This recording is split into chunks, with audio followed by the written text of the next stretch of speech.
Hello everyone, welcome to another episode of FPL Podcast with me, Brian, aka FPL Analysis, recording on Thursday, 10 September 2020, looking ahead to Game Week 1, the brand new season. We are only days away from kickoff. I'll also be providing the updated draft of my team that I can say maybe around 80% will be my Game Week 1 team. As we can see, there are so many signings, interesting signings coming into FPL. All the prices are revealed. James Rodriguez is here, Doucouré, and many others, to name some. Callum Wilson, Ryan Fraser, and all the prices are already revealed. Um, so before I go to my updated draft, I would like to um ask for their help. Maybe leave a like, hit the subscribe button, and thank you for all your support. All right, so I go straight to my updated draft. So there are several changes that I did um, regarding the team.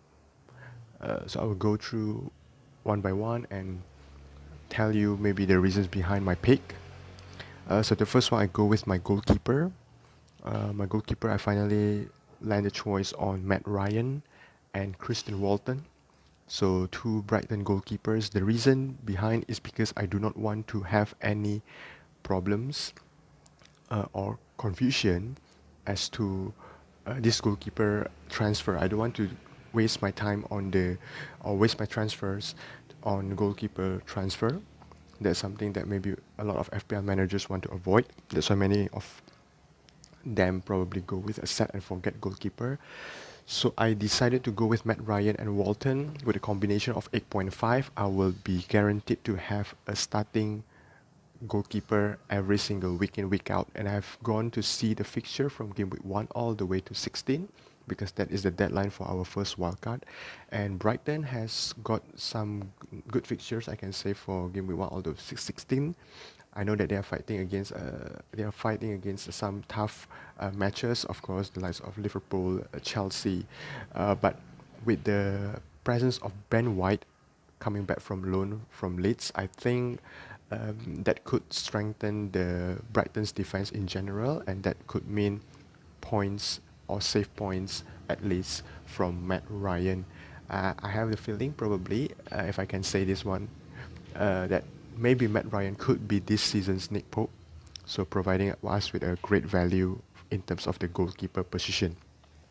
Uh, in my previous draft, I got a McCarthy in my goal, but and also Jet Steer on my bench. But in the end, I found out that I think I would just simply go with Matt Ryan and Walton, so I don't have to really care about not having a starting goalkeeper because let's say if Ryan is injured, then Chris Walton will definitely go to play. Uh, and I can't do that if I go with McCarthy. If let's say McCarthy got injured and I go Jet Steer, probably Heaton will take the place for Aston Villa goalkeeper. Maybe Romero is coming in as well. So making me, if let's say there's something uh, injury or maybe a send off or red card from McCarthy, then I'm going to be forced to make a goalkeeper transfer, which I want to avoid this season. That covers the goalkeeper position, so I'm quite settled with that, I guess. Next one is the defender. Trent is still there. Now I have Doherty, a 6 million defender, moved from Wolves to Spurs. Um, to be honest, not yet really locked in. Probably I could downgrade him to Ben Davies to save a million, but for now, it's attacking threat. The fixtures are nice. I think I will stick with Doherty first. If he, let's say, doesn't perform, I can find zero point 0.5 million to go Van Dijk, or I can downgrade him to someone like Luke Shaw, someone like Rhys James, Rudiger maybe, or even to his compatriot Ben Davies. Maybe go to a 4.5 million. So it's a very flexible place for Doherty, but right now he sits in my team. The next one that I had is Kyle Walker-Peters from Southampton. The main reason is only because I don't want to miss out any clean sheet points that Southampton has. I know that because I'm aware that many of you probably go with McCarthy. I think it's a good choice as well. So if McCarthy got clean sheet points, then I will have it covered with Kyle Walker-Peters.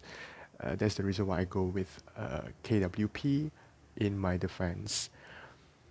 And then the next one is I have a 4.0 defender, 4 million defender at Nathan Ferguson. I know that he's not going to start the game, game week 1. He's still out injured, I guess, but I just don't want to make a transfer for my 4 million defender. He's going to be the future of Crystal Palace team. That's what I heard. Therefore, I will just hold him first for now, and when he recovers, then I'm going to play him when the fixtures are good. And in my final one is 4.5 million to James Justin. This is definitely a placeholder for me. If Doherty performs well, then he stays in my team, and 4.5 Justin will be the one that I convert here and there. Maybe I upgrade him a little bit, 5 million to get a Wolves defender.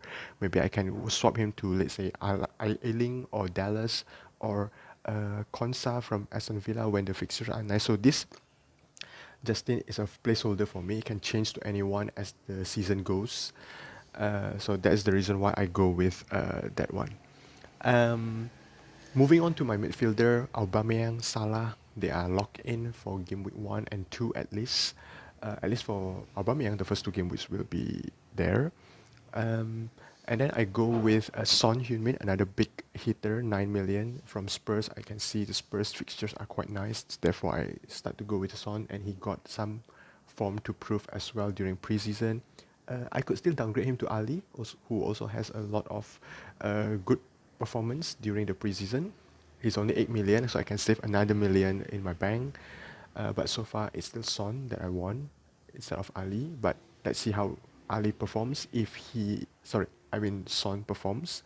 If he doesn't perform that well, I can simply downgrade him to a Chelsea midfielder. I'm still watch and observe the Chelsea midfielder, Havertz, Pulisic, Ziyech, and many others.